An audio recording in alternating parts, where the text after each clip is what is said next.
Auckland থেকে 1 ঘন্টা ড্রাইভে গাড়ি পার্কের পাশেই ছোট একটি হাঁটার রাস্তা আছে। এখান দিয়ে যদি আপনি কিছু দূর হেঁটে যান, দেখতে পাবেন পাহাড়ের উপরে অনেক পাখি।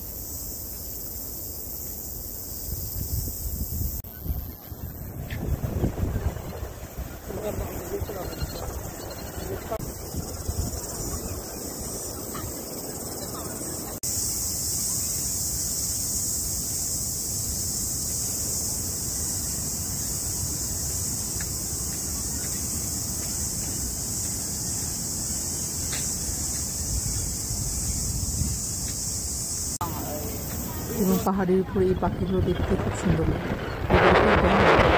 এরা এখানে প্রায় আগস্ট থেকে মার্চ পর্যন্ত 1200 পাখি এখানে বাসা বাঁধে এবং বাসা বা ডিম পাড়ার 1 সপ্তাহের মধ্যেই এদের বাচ্চা ফুটে, বাচ্চাগুলো উঠতে পারে।